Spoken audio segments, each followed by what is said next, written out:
Bonjour à tous, nous allons à présent voir comment dépouiller un questionnaire. Une fois que les réponses sont collectées, nous allons souhaiter récupérer ces données pour visualiser les résultats. Cette action de sortir les données des questionnaires s'appelle le dépouillement d'une enquête. Pour expliquer comment cela fonctionne, on va prendre l'enquête télévision. Alors, si je me repère dans l'ensemble des projets existants, il y en a une qui s'appelle télévision et je ne veux pas la toucher, hein, cette enquête elle est saine, elle est propre. Je vais donc la dupliquer, la copier et je vais travailler sur cette copie. Donc pour copier une enquête, on va utiliser le petit bouton qui est là, dupliquer le projet, et je vais, voilà, elle s'appelle par défaut télévision 2, je vais cliquer sur le petit crayon et je vais la renommer, alors 2025, puisque nous sommes en 2025. Hop, 2025, donc j'ai pas le droit aux espaces. 2025, télévision, je vais pas mettre les accents non plus, c'est plus prudent. Et on va mettre télévision vidéo, puisque c'est l'enquête qui va me servir à faire ces petites vidéos. On va cliquer sur OK.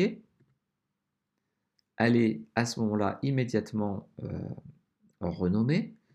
Si je clique dessus, je bascule sur le questionnaire. C'est sur cette enquête-là que nous allons travailler à présent, puisque celle-ci contient quand même pas mal de données. Donc vous voyez, il y a un questionnaire qui est déjà prêt. Si je reviens sur l'accueil, vous voyez que maintenant c'est la dernière que j'ai utilisée, elle est remontée en fait en premier. Elle s'appelle bien 2025 télévision vidéo.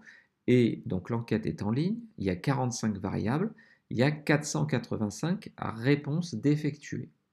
Donc c'est à partir de ces informations-là que je peux mesurer en fait le nombre de réponses et donc je peux voir l'évolution du projet.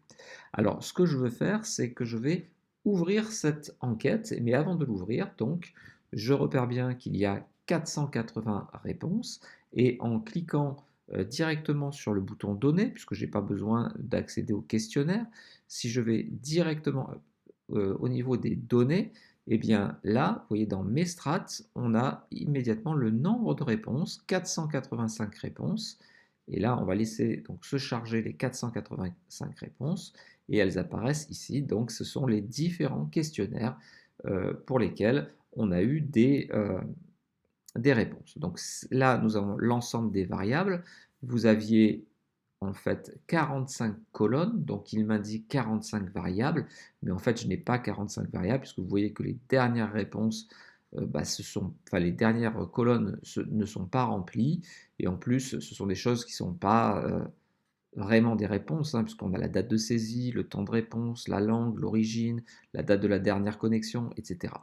Donc une clé même, et donc en fait des réponses, il y en a 35. Nous avions 35 questions en fait, uniquement. Je vous laisse prendre connaissance de ces, d'un de ces questionnaires pour voir un petit peu à quoi ça ressemble. Donc on va cliquer sur la loupe, et en cliquant sur la loupe, donc on a l'enquête du rapport de l'usager par rapport à la télévision. Donc je vous laisse parcourir cette enquête pour que vous vous en imprégniez, puisque nous allons rester pour la plupart des vidéos suivantes sur cette enquête-là. À très bientôt.